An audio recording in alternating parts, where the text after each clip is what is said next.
Bonjour à tous et bienvenue. Je m'appelle Luc Corriveau, puis nous sommes en ce moment avec Fernand Morissette. Bonjour. Bonjour, comment ça va? Très bien. Pour vous présenter rapidement, vous êtes diplômé en génie civil, en droit, en philosophie des sciences sociales et de l'économie. Depuis Oui, quatre... j'ai aussi une mineure en économie de l'Université McGill, mais bon, c'est pas grave ça. Je rajoute ça alors. Depuis 4 ou 5 ans à peu près, vous faites des vidéos sur les réseaux sociaux où est-ce que vous vulgarisez puis vous donnez votre opinion sur plusieurs sujets que vous trouvez importants. Donc, ça peut être la politique, le droit, la démocratie ou des sujets économiques parfois. D'ailleurs, c'est souvent le terme info-influenceur pour définir ce que vous faites. C'est un peu pour vous différencier des journalistes, par exemple. Est-ce que vous pensez que les info-influenceurs, c'est un peu les chroniqueurs des réseaux sociaux? Un peu, ouais, je pense que ça joue un rôle social similaire. À la différence que je dirais peut-être des chroniqueurs indépendants, contrairement aux chroniqueurs, par exemple, à la radio, à la télé, dans les journaux, qui, eux, travaillent à l'intérieur d'une institution, qui sont redevables à cette institution-là s'ils dérapent trop. On s'entend que les chroniqueurs ont quand même une beaucoup plus grande liberté de parole que les journalistes, disons, pour leur opinion, etc. Mais ça reste c'est balisé. Tandis que je dirais les info-influenceurs, dépendant de l'info-influenceur aussi, mais on pourrait les voir comme étant en effet des gens qui occupent un rôle similaire à celui d'un quelque part entre un chroniqueur ou peut-être un analyste, dépendant du rôle que se donne l'info-influenceur lui-même. Il y en a de tous les genres. Je pense qu'il y en a qui jouent un rôle très similaire au journalisme et il y en a il y en a qui jouent un rôle très, très différent. Parce que vous avez dit plusieurs fois dans des entrevues que vous qualifiez pas journaliste. Je suis pas journaliste, non. C'est ça. J'aimerais un jour pouvoir le dire définitivement en pointant à une autorité quelconque, mais présentement, le terme journaliste, c'est pas une appellation contrôlée. Alors, n'importe qui peut se dire journaliste, mais moi, je considère que ce que je fais, selon mon lexique à moi, c'est pas du journalisme. Pour le cégep, on a fait un vox pop, puis le sujet était où et comment vous informez-vous à travers le monde de mon cégep. Ce qu'on a entendu, c'est un peu de tout. Il y a des personnes qui s'informaient rarement, puis ils savaient même pas c'est où est-ce qu'ils s'informaient. D'autres qui s'informaient quasiment tout le temps, soit en ligne, soit à la télévision, soit dans les journaux. Quelle place devraient prendre les nouvelles, selon vous, dans la vie des gens? C'est une question très large. Quelle place devraient prendre les nouvelles dans la vie des gens? Ça dépend des nouvelles, ça dépend des gens. Dans un monde idéal, je pense que tout le monde donnerait à l'information pertinente à son rôle de citoyen une place nécessaire pour bien accomplir ce rôle de citoyen-là. Mais il n'y a pas deux façons, il y a pas deux personnes identiques par rapport à leur exécution de ça. Alors, je pense que la seule réponse à une question du genre, c'est ça devrait prendre la place que chaque personne juge adéquate pour bien remplir ses obligations sociales. OK. Mais, donc, si je la reprécise, euh, pour vous, c'est comment est-ce qu'une personne est assez apte à comprendre puis à remplir ses obligations sociales? Donc, parce que je comprends que ça peut dépendre si quelqu'un s'informe pas si souvent, mais comprend bien tout, puis arrive à faire tout ce qu'il doit faire dans la société, il n'a pas besoin de s'informer plus que ça ou partout. Mais vous, c'est quoi, c'est justement cette étape-là où est-ce que vous direz, ah, cette personne-là est bien informée? Je laisse cette décision-là entre la personne et sa conscience sociale, sa conscience citoyenne. Je pense pas que je suis dans une position pour dicter à quelqu'un d'autre comment remplir ses obligations sociales, ses obligations citoyennes. Depuis plusieurs années, les médias essaient de plus en plus de se tourner vers les réseaux sociaux à leur niveau. Je donne comme exemple, par exemple, Radio-Canada, qu'on voit souvent Julia Pagé, qui est journaliste à Radio-Canada, faire des capsules qui sont adaptées pour, on va dire, le format des réseaux sociaux. Mhm. Pourtant, J'ai c'est fait pas le vidéo verticale, ce que je trouve un peu dommage comme appellation, mais oui. effectivement. Mais c'est pas encore rendu comme en France, par exemple, avec Hugo Décrypte, où est-ce qu'il y a comme des médias qui sont installés, qui sont uniquement sur les réseaux sociaux. Est-ce que par contre, c'est quelque chose que vous aimeriez voir, cette variété-là sur les réseaux sociaux, d'avoir un média implanté pour les réseaux sociaux? Absolument, j'aimerais ça. Je pense que ce serait une super bonne idée. Je veux dire, encore une fois, par média, je pense que ce que vous voulez dire, c'est une institution médiatique journalistique. Oui, j'aimerais absolument que ça existe, une institution médiatique, journalistique qui existe pour les médias sociaux en premier. Je pense que ce serait excellent au Québec. Pensez-vous que Radio-Canada pourrait un jour décider de se faire une branche complète pour les réseaux sociaux? En toute franchise, je suis surpris qu'il ne l'ait pas déjà fait. Je suis surpris qu'il soit si tard à adopter cette nouvelle façon de faire. Tu sais, à la base, Radio-Canada, comme le mot l'indique, a été formé pour être un réseau national de stations de radio. Et ça faisait quelques années que le principe d'une radio de communication de masse existait et déjà on formait Radio-Canada. Radio-Canada a été probablement la première institution canadienne à adopter la télévision comme médium, comme façon de communiquer avec les gens. Et qu'on soit rendu, je veux dire, ça fait quoi, 20 ans que Facebook existe maintenant? Plus. Et que Radio-Canada n'ait pas encore une division médias sociaux de la même façon que Radio-Canada a une division télé puis une division radio, je trouve surprenant. C'est ce que je me suis dit. Je me suis posé la question des fois si c'était par rapport à l'interdiction des médias canadiens sur les réseaux sociaux, entre autres sur Instagram. Euh, Spécifiquement juste sur Meta, les médias canadiens ne oui, sont c'est pas ça. bloqués sur TikTok, ne sont pas bloqués sur Blue Sky, sur X, sur Reddit. Alors, bémol là-dessus, là, Non, effectivement, ouais. mais même là, je veux dire, il était déjà tard avant le projet de loi qui a mené au blocage de Meta. Et tu sais, je crois que beaucoup de l'intention, beaucoup de la volonté derrière l'adoption de la loi en question venait probablement des institutions médiatiques, dont Radio-Canada. Je spécule, là, je peux pas l'affirmer, mais ça me semble être le cas.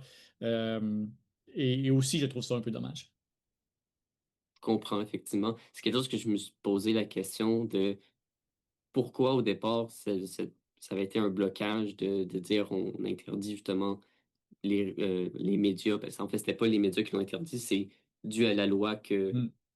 que Meta a bloqué les institutions journalistiques ou les médias d'information sur les réseaux sociaux. Mais ça, je me demandais, c'est comme si c'était une affaire qui prend pardon, qui prend de plus en plus d'ampleur en France et ailleurs dans le monde aussi. Euh, Est-ce que vous verriez, par exemple, une chaîne sur YouTube prendre une place, un nouveau format?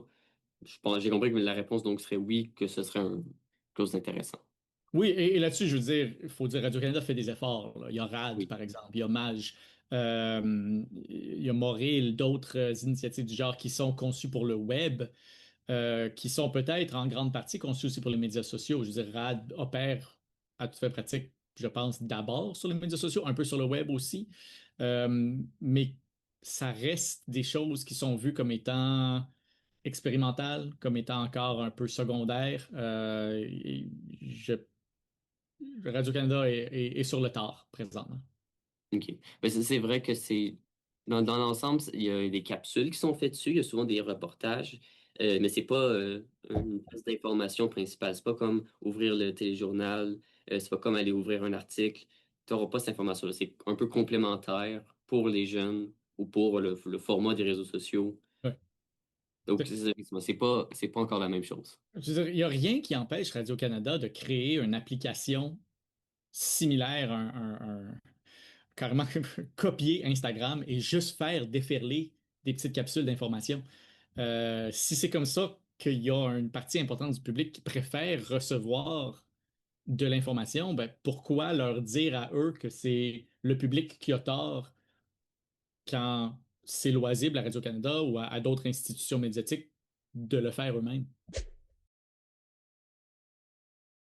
Pour revenir un peu à votre métier, ou plutôt je sais plus si vous vous qualifiez Métier. Oh, ouais, métier, ça. mais ça rentre dans votre métier. Ouais. Euh, il y a une difficulté quand on parle d'information, c'est que l'actualité n'arrête jamais.